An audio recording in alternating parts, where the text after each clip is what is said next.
This is Rashad, and you're watching Baltimore Basics.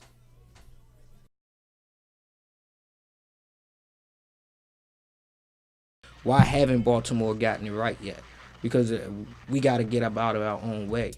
We got to break these old habits of gatekeepers and things of that sort, old man politics and things of that, allowing people to win based off of name recognition and not doing anything that's impactful. But I think we're Baltimore is getting to that place of where we want to just wean that out, right? Baltimore is at a place of getting tired of itself, right? So we got to define it again. And I think it's beautiful. I'm optimistic about my city.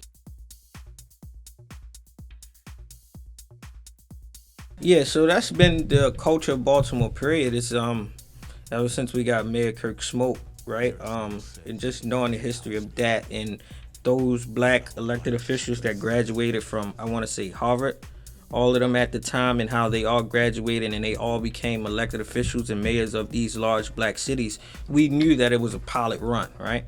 And if you Baltimore is not unique in the political game as far as us getting caught up in elected officials being removed or getting caught up in scandals and things of that sort.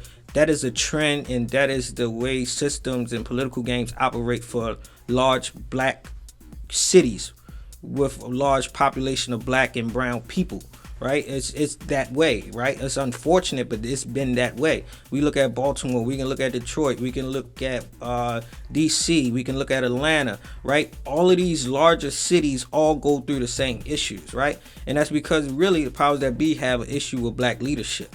But black leadership and black communities need to learn eventually how to protect each other on both ends and actually invest and build opportunities and prioritize each other, right? Just like every other ethnicity and race does. We gotta be less timid towards protecting ourselves, right? And knowing what we want.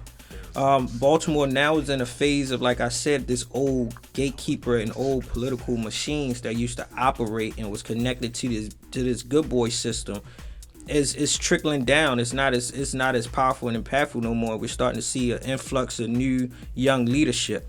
But if we're gonna get new young leadership that is defined by age, hopefully they come with new innovative strategies and things of that sort, and courageous enough to change old policies, right?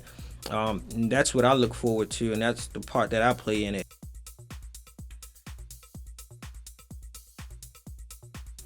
I'll be damned if I wait 40 years from now and I'm still dealing with the same problems and my son got to deal with it when he's 30 years old. That just means we ain't done anything.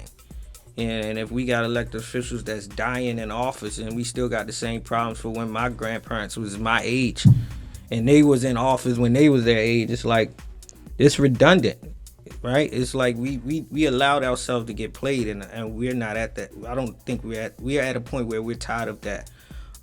So I feel good about Baltimore's political system and the direction it's going into.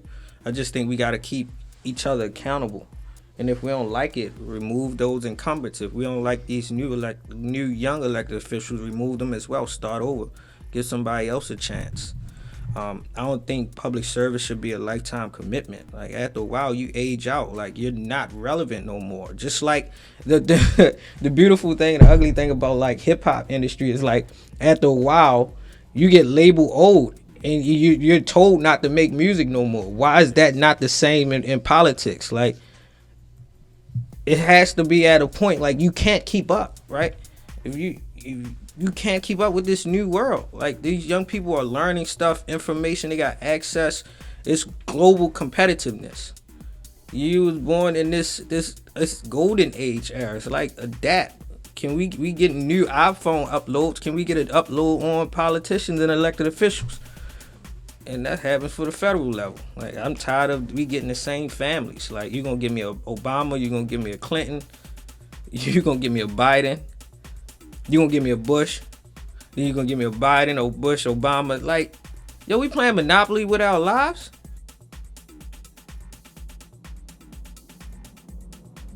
I think showing up as my true self shows a different perspective of Baltimore that the media is not gonna highlight, right, or not give platform to it because we possess and we take ownership of that power.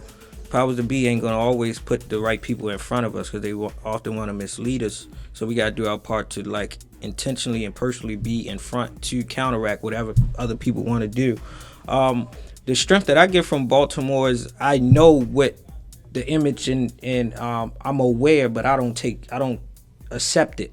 So when I go and I go to other places, I go to Boston, I go to New Orleans, and I go to these other places. They're intrigued first by our mannerisms, right? They can tell, like, based off of how we walk. They can tell by the certain sneakers that we wearing, right? They can tell by the colors that we're wearing. Like Baltimore, when we move around, we move around with some sense of determination and freedom, right? That a lot of people don't. We don't seldom keep our heads down. Like we're not the type to be meek, right, about anything. Like we speak our truth and we define it in our truth. So that's usually is the asset that makes me valuable in the room. Like I'm not gonna back down to anyone. I'm not gonna be confrontational, but I'm not gonna be silent either. So when I meet young people, the first thing that catches them is my accent. The other one is my energy and me understanding the various. I don't know their lived experience, but I know Baltimore lived experience.